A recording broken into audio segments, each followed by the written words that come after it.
नमस्कार, साधना plus news देख रहे हैं आप। मैं हूं आपके साथ प्रगति चतुर्वेदी। खबरों की शुरुआत करेंगे, लेकिन उससे पहले एक नजर इस वक्त की हेडलाइंस पर। बोकारो में बिजली संकट के निराकरण को लेकर हुई बैठक में बिजली के नियमित बहाल को लेकर की गई चर्चा। उपायुक्त समेत कई लोग रहे मौजूद। आरा में जेई की कमीशनखोरी आई सामने। घूस लेते हुए कैमरे में कैद हुआ इंजीनियर का वीडियो तेजी से हो रहा वायरल। जामताड़ा में गोविंदपुर साहिबगंज मुख्य रोड पर हुआ हादसा। अनियंत्रित होकर पलटी पिकअप वैन। हादसे में 8 लोग घायल।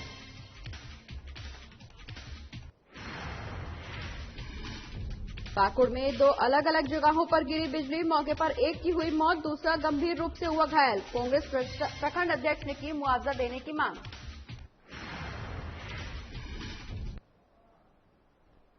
चलिए खबरों की शुरुआत करेंगे, जहां मुख्यमंत्री हेमंत सोरेन ने झारखंड के साहिबगंज की महिला थाना प्रभारी की मौत के मामले में न्यायिक जांच के आदेश दे दिए हैं। आपको बता दें कि झारखंड हाईकोर्ट के retired chief justice Vinod Kumar Gupta को इस जांच की जिम्मेदारी दी गई है। वहीं जस्टिस विनोद कुमार गुप्ता को अपनी रिपोर्ट देने के लिए 6 महीने का समय दिया गया है।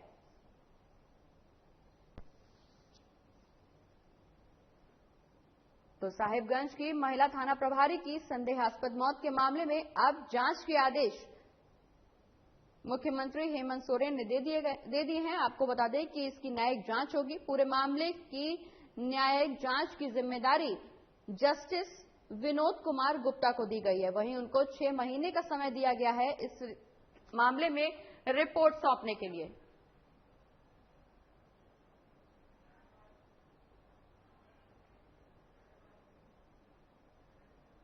और इसी खबर पर ज्यादा जानकारी के लिए हमारे संवाददाता देवाशीष कुमार हमारे साथ जुड़ गए हैं। देवाशीष, साहिबगंज में महिला थाना प्रभारी की संदेहास्पद मौत हुई थी, जिसके बाद अब इस पूरे मामले की जांच मुख्यमंत्री हेमंत सोरेन ने रिटायर्ड जस्टिस को दी है।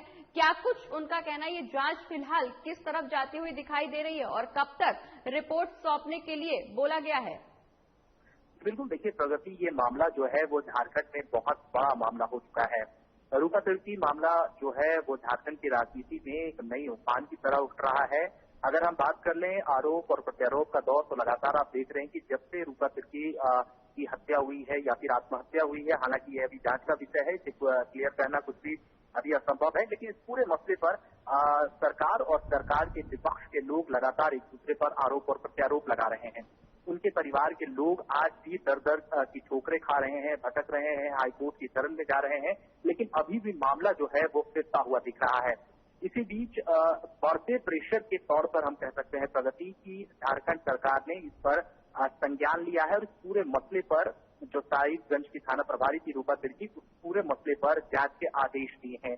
विनोद कुमार को इस पर बनाया गया है और इसको लेकर के उनके बारे में कहा गया है कि वो जांच करेंगे और ये जांच जो है वो 5-6 दिनों में देने का जो है वो फैसला किया गया है। हालांकि पूरे मसले पर जब पहले से ही बातचीत हो रही थी, तो पूरे मसले को लेकर के जो है झारखंड सरकार की किरकिरी लगातार हो रही थी और उसके बावजूद सरकार ने ये पूरी तरह से आदेश जो है वो दे दिए हैं। हालांकि ये देखना अब होगा कि इसको लेकर के जो भी रणनीति बनती है या जो बातें होती हैं या जिस तरह से भी आगे जांच के बिंदुओं पर, पहलुओं पर जांच होती है, वो क्या तथ्य सामने निकल कर आता है। लेकिन फिर से मैं एक बार कहना चाहूंगा कि इस पूरे मसले में झारखंड की सियासी पारा को बहुत उफान पे ला दिया है रूपा तिर्की मसले पर, और इस पर लगातार सरकार और बिल्कुल देवाशीष, ये जो मामला निकल करके सामने आया है जिसमें रूपा तिर्की की मौत लगातार संदेहास्पद नजर आ रही है, जिसमें कई सियासी घमासान भी मचते हुए नजर आ रहे हैं, जिसके बाद अब काफी प्रेशराइज होने के बाद मुख्यमंत्री ने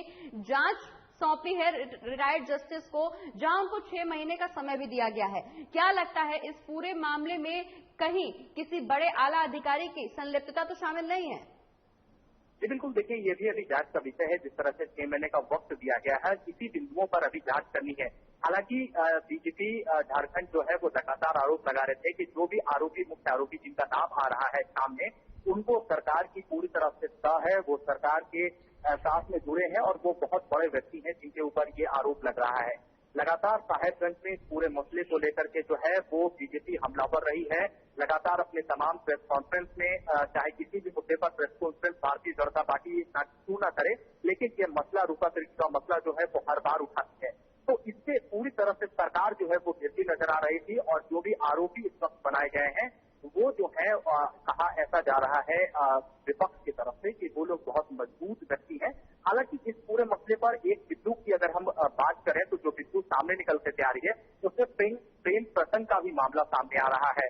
पुलिस जो बिंदु पर जांच कर रही थी उसमें भी ये सामने आई थी। जो एएसआई है, साथ में उनके काम करने वाले जो एएसआई थे, उनसे एक वीडियो माफ कीजिएगा ऑडियो कॉल जो है वो वायरल हुआ था, बातचीत उनकी हुई थी और उसी मसले को आधार बनाकर पुलिस भी जांच कर रही है। लेकिन फिलहाल अभी तमाम जांच का विषय और प्रगति जो आपने सवाल किया है कि क्या इससे जो है वो सरकार का हिस्सा देने की भी बात है, तो बिल्कुल इससे कोई गुंजाइश नहीं है और इसी मुद्दे के बाद सरकार को ये आदेश देना पड़ा और जांच जो है तो बिल्कुल देवाशीष, ये हत्या है या आत्महत्या ये तो खैर जांच का विषय है। अब देखना ये होगा कि retired chief justice Vinod Kumar Gupta अपने 6 महीने की अवधि पूरी करने के बाद क्या कुछ रिपोर्ट प्रशासन को सौंपते हैं और इस पूरे मामले पर प्रशासन क्या कुछ कार्रवाई करता है। बहुत बहुत शुक्रिया देवाशीष, ये तमाम जानकारी हमारे दर्शकों तक पहुंचाने के लिए। बढ़ते हैं आगे, जहां बिहार में सत्ताधारी गठबंधन के अंदर अब नया बखेड़ा शुरू हो गया है, जहां एनडीए में अंदरूनी खींचतान इतनी आगे बढ़ चुकी है कि अब हिंदुस्तानी अवाम मोर्चा ने बीजेपी नेताओं पर आरोप लगाया है कि वो नीतीश सरकार को अस्थिर करने की कोशिश कर रहे हैं। इतना ही नहीं, हिंदुस्तानी अवाम मोर्चा ने अब एनडीए ने कोऑर्डिनेशन कमेटी बनाने की मांग भी रख दी है। आपको बता दें कि दलित और अल्पसंख्यक को लेकर हमने बीजेपी पर जोरदार हमला बोला था और अब हिंदुस्तानी आवाम मोर्चा ने बीजेपी नेताओं पर खुलकर आरोप लगाया है।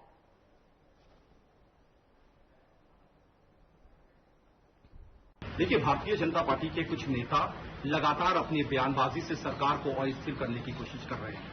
ये नेता सरकार के खिलाफ बयानबाजी कर करके लगातार विपक्ष को सरकार के खिलाफ बोलने का मौका दे रहे हैं। इसलिए हिंदुस्तानी आवाम मोर्चा एनडीए के शीर्ष नेतृत्व से मांग करती है कि बिहार सरकार के ऐसे बयानबाजी के खिलाफ अब बिहार में एनडीए कोऑर्डिनेशन कमेटी बनानी जरूरी है, नहीं तो स्थिति और भयावह हो जाएगी।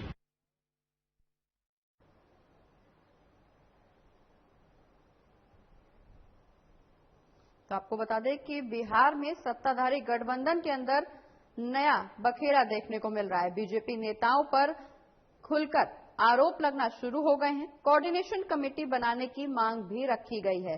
आपको बता दें कि ये खींचतान एनडीए में इतनी आगे बढ़ गई है कि हिंदुस्तानी आवाम मोर्चा ने बीजेपी नेताओं पर अब खुलकर आरोप लगाना शुरू कर दिया है। साथ ही नीतीश सरकार को अस्थिर करने की कोशिश बीजेपी नेताओं के द्वारा की जा रही है, ये भी आरोप लगा है।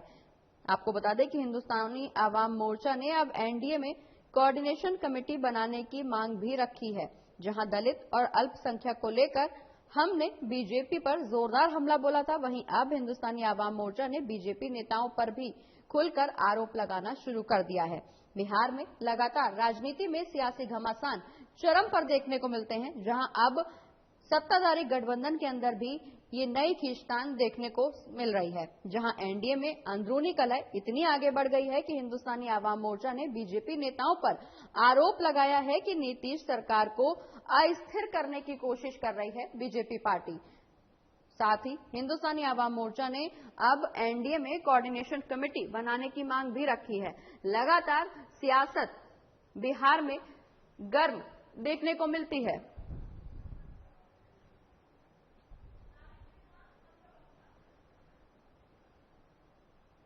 और इसी खबर पर चर्चा में शामिल होने के लिए हमारे साथ हम प्रवक्ता दानिश रिजवान जुड़ गए हैं। दानिश जी, बहुत बहुत स्वागत है आपका साधना प्लस न्यूज पर। जी धन्यवाद। दानिश जी, बिहार की राजनीति में हमेशा गर्माहट नजर आती है, लेकिन अब एक बार फिर से एनडीए में अंदरूनी कलह निकल करके सामने आई है। देखिए प्रगति जी, एनडीए में कोई आंतरिक कलह नहीं है। हमने स्पष्ट तरीके से कहा है कि कुछ नेता लगातार सरकार के खिलाफ बयानबाजी करके सरकार की फजीहत करा रहे हैं। हमने स्पष्ट तरीके से कहा है कि भारतीय जनता पार्टी के कुछ नेता हैं जो सरकार के कामकाज की सवालिया निशान खड़ा कर रहे हैं और दूसरी तरफ उन्हीं के नेता सरकार में मंत्री बने रखे हैं। इसलिए हमने स्पष्ट तरीके से कहा है कि कुछ नेता बिहार सरकार को अस्थिर करने की कोशिश कर रहे हैं।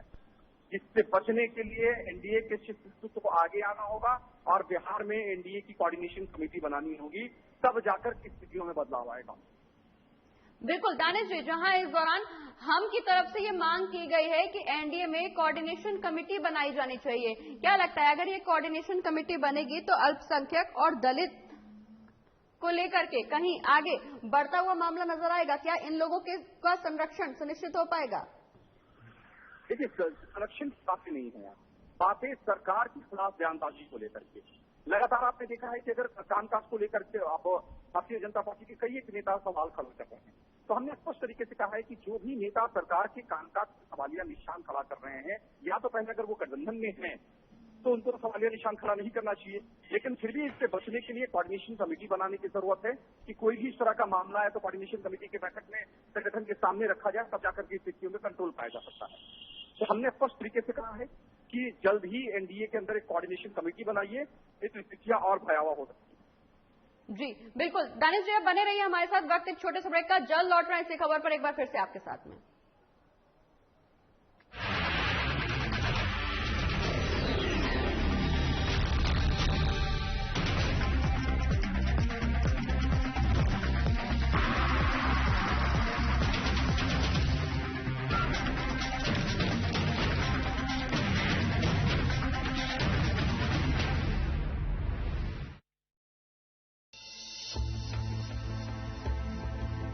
रामकृष्ण मिशन अस्पताल रांची में सेवा का एक सर्वोत्तम संस्थान।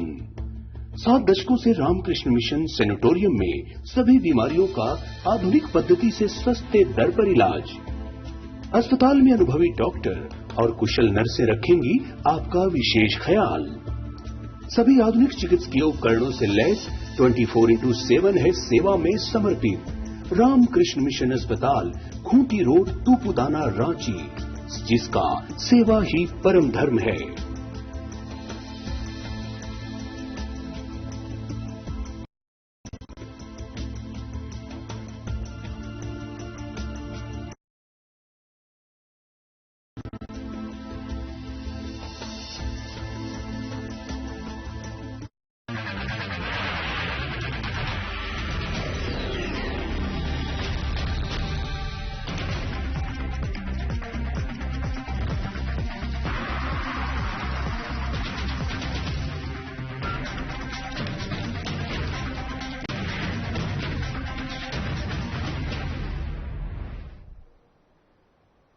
और ब्रेक के बाद एक बार फिर से स्वागत है आपका, जहां एनडीए में लगातार अंदरूनी कलह निकल करके सामने आ रही है और इसी खबर पर लगातार हमारे साथ चर्चा में शामिल हैं हम प्रवक्ता दानिश रिजवान जी।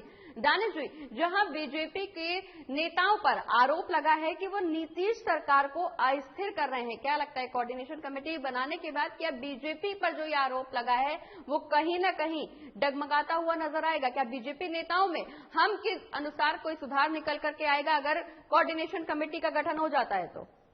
देखिए, कोऑर्डिनेशन कमेटी बन जाएगी तो कोई भी तरह की बातें जो मीडिया में आ रही हैं, जो सोशल मीडिया में आकर के उस प्लेटफॉर्म पे रखा जा रहा है, वो निस्संदेह खत्म हो जाएगी। अब जिस तरीके के आरोप प्रत्यारोप का दौर चल रहा है, अगर कोऑर्डिनेशन का अभाव है, इसी वजह से हो रहा है।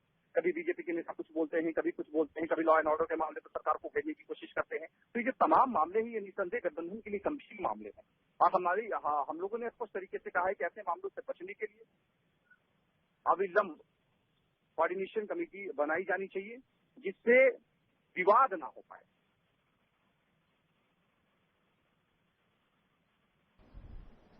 जी दानिश जी, जैसा कि आपने बताया कि अगर कोऑर्डिनेशन कमेटी बनेगी तो कहीं ना कहीं बीजेपी नेताओं में जो ये आरोप है जो आपके द्वारा लगाया गया है कि नीतीश सरकार को अस्थिर करने की कोशिश लगातार की जा रही है, वो कहीं ना कहीं दूर होगा। वहीं इस दौरान दलित और अल्पसंख्यक को लेकर के भी जो जोरदार हमला बीजेपी पर आपकी पार्टी के द्वारा किया गया है, उस पर भी लगाम लगती हुई नजर आएगी।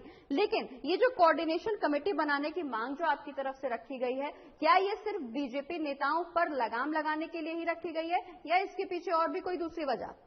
कि कोऑर्डिनेशन कमेटी के तमाम दलों के नेता अगर इस तरह का जो भी बयानबाजी देते हैं उससे रोक लग सकती है। कोऑर्डिनेशन कमेटी बन जाएगी तो लोगों में एक मैसेज भी जाएगा कि हम एकजुट हैं और हर 10 दिन 15 दिन से कोऑर्डिनेशन कमेटी के लोग बैठेंगे, तय करेंगे कि किस एजेंडे पर फोकस करना है, कौन से स्टेटमेंट से पार्टी को क्षति हो रही है, कौन से कार्रवाई से पार्टी को क्षति हो रही है। अभी स्थिति क्या है कि कोई भी दल का नेता कुछ भी बोल के निकल जाता है और पता लगता है तो उसको विपक्ष मुद्दा बना करके बयानबाजी। बिल्कुल दानिश जी आपको बीच में रोकना चाहूंगी। हमारे साथ बीजेपी के प्रदेश प्रवक्ता अखिलेश कुमार जी भी जुड़ गए हैं। अखिलेश जी बहुत बहुत स्वागत है आपका साधना प्लस न्यूज पर। जी धन्यवाद। अखिलेश जी, हम का कहना है कि कोऑर्डिनेशन कमेटी बनाई जानी चाहिए जिससे जो बीजेपी के नेताओं द्वारा राज्य सरकार को अस्थिर करने की कोशिश की जा रही है उस पर कहीं न कहीं लगाम लग पाएगी। बीजेपी क्यों राज्य सरकार को अस्थिर करना चाहेगी? बीजेपी तो हाथ आगे बढ़ाकर नीतीश कुमार जी को मुख्यमंत्री का उम्मीदवार घोषित किया और उस समय से लेकर अभी तक मुख्यमंत्री जी को पूरा सहयोग करके बिहार के अंदर सरकार चलाने का काम कर रही है। रही बात कोऑर्डिनेशन कमेटी की, तो कोऑर्डिनेशन नहीं होगा तब ना कोऑर्डिनेशन कमेटी बनेगी। फुल कोऑर्डिनेशन है, सभी पार्टी के नेता कैबिनेट में उपस्थित हैं, सभी आपस में मिलजुल करके सरकार चलाते हैं और सरकार चलती भी है। कई योजनाएं बनी है और हमने जो वादा किया था चुनावी घोषणा पत्र में, उन वादों को एक एक करके पूरा भी कर रहे हैं। रोजगार का वादा, बाकी सब वादे और सब हम पूरा भी कर रहे हैं। इसलिए कोऑर्डिनेशन की कोई कमी नहीं है। कोई सरकार को अस्थिर, कहीं से सरकार अस्थिर नहीं है। सरकार पूरे 5 साल काम करेगी, भारतीय जनता पार्टी के सहयोग से करेगी, कोई समस्या नहीं है। अगर कहीं कोई सपना आता है तो ये अलग बात है, लेकिन किसी को कोई सपना देखने आवे तो उसको कोई रोक भी नहीं सकता है। लेकिन सरकार बिल्कुल स्थिर है और कोऑर्डिनेशन है, कोऑर्डिनेशन 100%। अखिलेश जी आपका कहना है कि सरकार बिल्कुल स्थिर है, कोऑर्डिनेशन की कोई कमी नहीं है, पूरे कोऑर्डिनेशन के साथ एनडीए काम कर रही है। दानिश जी, अखिलेश जी का कहना है कि सरकार में कोई अस्थिरता नहीं है, कोऑर्डिनेशन कमेटी की कोई जरूरत नहीं है, ये बेवजह की मांग है। देखिए, अगर सरकार में सब कुछ ठीक ठाक होता तो सरकार के ऊपर में भारतीय जनता पार्टी के नेता सवाल नहीं उठाते, सरकार के क्रियाकलाप के ऊपर में टिप्पणी नहीं की जाती। कहीं ना कहीं कुछ कमियां हैं, कोऑर्डिनेशन का अभाव है, तभी इस तरह के सवाल उठ रहे हैं। और इसीलिए हमने मांग किया है कि कोई भी किसी को कोई शिकायत है, अगर कोऑर्डिनेशन कमेटी का गठन हो जाएगा तो हम उन बातों को कोऑर्डिनेशन कमेटी के बीच में रख देंगे, तो वो चीजें मीडिया में ना जा करके नहीं जाएंगी, जिससे अपोजिशन को एक मुद्दा नहीं मिल पाएगा। आज किसी भी तरह का कोई स्टेटमेंट आता है तो अपोजिशन को एक मुद्दा मिल जाता है कि भाई देखिए आपके लोग ही कह रहे हैं। बिल्कुल दानिश जी, जहां हम की मांग है कि कोऑर्डिनेशन कमेटी होनी चाहिए, वहीं इसको सिरे से खारिज किया है अखिलेश कुमार सिंह ने, जो बीजेपी के प्रदेश प्रवक्ता है। उनका कहना है कि कोऑर्डिनेशन की कोई कमी नहीं है, सरकार में कोई अस्थिरता नहीं है, ये मांग बेवजह है। बहुत बहुत शुक्रिया दानिश जी हमारे साथ जुड़ने के लिए और अपनी बात जनता तक पहुंचाने के लिए। साथ ही बहुत बहुत शुक्रिया अखिलेश जी आपका भी हमारे साथ चर्चा में शामिल होने के लिए और अपनी बात जनता तक पहुंचाने के लिए। बढ़ते हैं आगे और अब बात मोकामा की करेंगे, जहां बीजेपी पार्टी ने लालू तेजस्वी पर बिहार की सामाजिक छवि को खराब करने का बड़ा सियासी आरोप लगाया है। पार्टी के प्रदेश प्रवक्ता डॉक्टर राम सागर सिंह ने कहा कि ट्विटर के माध्यम से सूबे का पिछला आंकड़ा पेश कर बिहार की छवि को धूमिल किया जा रहा है। बीजेपी प्रवक्ता का कहना है कि ट्विटर के माध्यम से बाप और बेटे लगातार सूबे की सामाजिक समझता भंग करने का विद्वेष जहर बो रहे हैं, लेकिन बिहार की जनता लालू तेजस्वी की मंशा कभी पूरी होने नहीं देगी। ट्विटर पर आप बाप बेटे दोनों लिखकर बिहार के सामाजिक समरसता और बिहार सरकार की छवि को खराब करने के चक्कर में बिहार की छवि को खराब करने का जो खेल खेल रहे हैं, उस खेल को आप लोग खत्म करें। तेजस्वी जी, आपको पता होना चाहिए, जिस नागपुरी रंग की बात किए हैं, उसी नागपुरी रंग में रंगकर उसी के आशीर्वाद से पहली बार मुख्यमंत्री बने थे लालू जी, और उसी का प्रतिफल है कि आप आज इस पोस्ट पर हैं। आपको ये पता होना चाहिए, जिस बेड का चर्चा आपने किया है कि 26 बेड बिहार में, तो क्यों आज 26 बेड हैं, क्यों कम है? क्योंकि आपके कार्यकाल में एक भी मेडिकल कॉलेज बिहार में नहीं बने थे, जो नर्सिंग ट्रेनिंग सेंटर भी थे वो बंद कर दिए गए थे, इसलिए ये हाल है। आप 19 का आंकड़ा दे करके आप जनता के आंखों में धूल झोंकने का काम किए हैं। आप 21 का आंकड़ा पेश करें, 21 के आंकड़े में बिहार में बेड की संख्या आपको बढ़ा हुआ मिलेगा। और बिहार का छवि सुधरा हुआ मिलेगा। आप बिहार की छवि को खराब करने का काम नहीं। बढ़ते आगे, जहां धरती आबा भगवान बिरसा मुंडा के 121वें शहादत दिवस के मौके पर जमशेदपुर के विधायक सरयू राय, विधायक रामदास सोरेन, समाज सेवी गौतम घोष समेत कई सामाजिक संगठनों ने बिरसा नगर में भगवान बिरसा मुंडा की प्रतिमा पर माल्यार्पण कर उन्हें याद किया। वहीं नेताओं ने इस दौरान कहा कि भगवान बिरसा मुंडा ने के सपनों का झारखंड बनाना है। बिरसा मुंडा ने जो काम किया है इतिहास के पन्नों में दर्ज हो चुका है। बिरसा मुंडा ने अंग्रेजों के खिलाफ काफी लड़ाई लड़ी, जल जंगल जमीन को बचाने के लिए ब्रिटिश सरकार के खिलाफ आंदोलन का बिगुल फूका। इसलिए ऐसे महान पुरुष को सभी शत शत नमन करते हैं।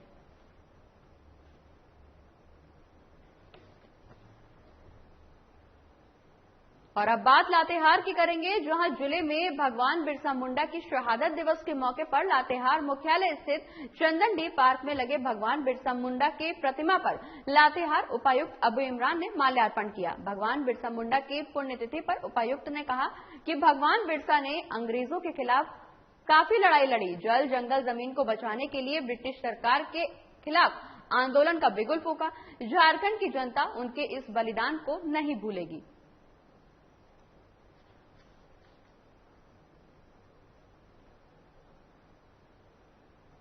और जामताड़ा जिले के नारायणपुर प्रखंड क्षेत्र के विभिन्न स्थानों में संचालित स्वास्थ्य उपकेंद्रों के कायाकल्प को लेकर बैठक आयोजित की गई। झारखंड सरकार के निर्देश पर सामुदायिक स्वास्थ्य केंद्र नारायणपुर के सभा भवन में एएनएम और स्वास्थ्य कर्मियों की एक बैठक का आयोजन किया गया। आपको बता दें कि इस दौरान बैठक की अध्यक्षता सामुदायिक स्वास्थ्य केंद्र नारायणपुर के प्रभारी चिकित्सा पदाधिकारी डॉक्टर अरविंद कुमार दास ने की। वहीं डॉक्टर अरविंद कुमार दास ने बैठक में मौजूद स्वास्थ्य कर्मियों और एएनएम में कई स्वास्थ्य केंद्र जैसे सामुदायिक स्वास्थ्य केंद्र, प्राथमिक स्वास्थ्य केंद्र और स्वास्थ्य उपकेंद्र की स्थिति की जानकारी ली। साथ ही डॉक्टर अरविंद कुमार दास ने स्वास्थ्य कर्मियों से भवन की भौतिक स्थिति और मूलभूत सुविधाओं के बारे में भी जाना। सभी स्वास्थ्य कर्मियों को उनके स्वास्थ्य केंद्र की फोटोग्राफ के साथ 2 दिनों के अंदर सामुदायिक स्वास्थ्य केंद्र नारायणपुर में रिपोर्ट जमा कराने के निर्देश भी दिए गए।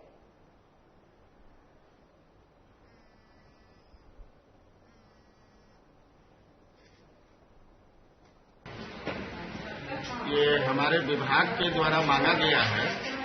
सीएचसी नारायणपुर के अंतर्गत जितने भी पीएचसी, एचएससी इंक्लूडिंग ये सीएचसी भवन में कहीं कोई कमी है, टूट फूट है, बिजली वायरिंग में दिक्कत है, पानी की दिक्कत है, इसके संबंध में डिटेल और एग्जैक्ट फोटो सहित मांगा गया है। उसी के लिए पेरिफेरी से इन लोगों को बुलाया गया है। एएनएम को 2 इंचार्ज एएनएम है, अपना अपना सब सेंटर का जो समस्या है उसको लेके आई है फोटो सहित। उसी को हम लोग जमा कर रहे हैं और इसको हम लोग राज्य को भेजेंगे, जिला को भेजेंगे, जिला राज्य को भेजेगा। प्लस हमारा जो सघन जन सर्वे हुआ उसके रिपोर्ट के बारे में हम लोग जो है तो देख रहे हैं, रिपोर्ट जमा करवा रहे हैं। उसका 100% अपलोड होना है रिपोर्ट को। बढ़ते हैं आगे, जहां जन अधिकार पार्टी के राष्ट्रीय अध्यक्ष पप्पू यादव की रिहाई की मांग को लेकर लगातार पार्टी कार्यकर्ताओं द्वारा आंदोलन किया जा रहा है। इसी क्रम में आज औरंगाबाद युवा परिषद के जिला अध्यक्ष विजय कुमार उर्फ गोलू यादव के नेतृत्व में राज्यव्यापी जल सत्याग्रह आंदोलन किया गया। गोलू यादव ने बताया कि पप्पू यादव की असंवैधानिक रूप से गिरफ्तारी और शासन के हनक पर जेल के अंदर रखना किसी भी रूप में ठीक नहीं है। वहीं कार्यकर्ताओं के साथ आम जनता भी पप्पू यादव की रिहाई की मांग कर रही है, जबकि राज्य सरकार के कानों पर जूं तक नहीं रेंग रही। इस जल सत्याग्रह आंदोलन के माध्यम से बिहार की सरकार को संदेश देना चाहते हैं कि जब तक पप्पू यादव की रिहाई नहीं होती है तब तक चरणबद्ध आंदोलन जारी रहेगा।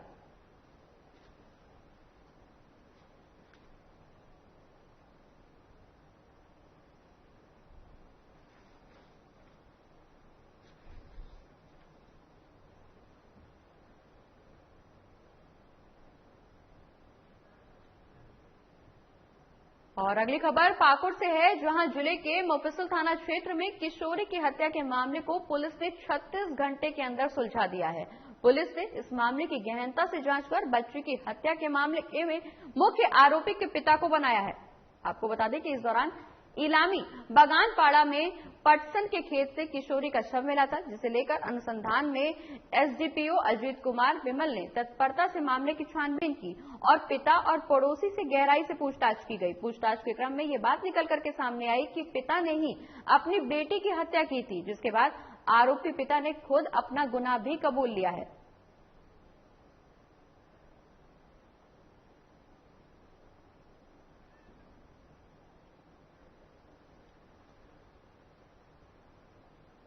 और आज से हजारीबाग टाउन रेलवे स्टेशन से स्पेशल ट्रेन का परिचालन शुरू हो गया है। करीब 15 महीनों से यहां ट्रेन का परिचालन बंद था।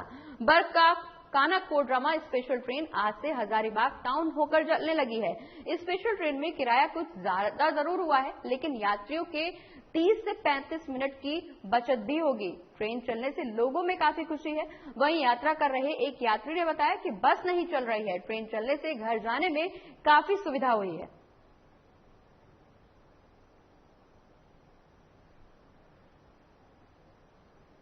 बढ़ते आगे, जहां हजारीबाग में स्वर्गवासी कृष्ण वल्लभ सहाय जन कल्याण संस्था ने गरीब असहाय लोगों के हित में कई काम किए हैं। साथ ही परिस्थिति को देखते हुए सैनिटाइजर, मास्क और अन्य चीजों का भी वितरण किया गया। आपको बता दें कि इसी कड़ी में संस्था के संचालक आशीष सहाय ने नया काली माता मंदिर के नजदीक 80 बोरा चावल, 20 बोरा दाल और 20 बोरा आलू का भी बांटा गया है। साथ ही आशीष सहाय ने इस दौरान कहा कि हमारी संस्था लगातार लोक हित में काम कर रही है, जो आगे भी जारी रहेगा।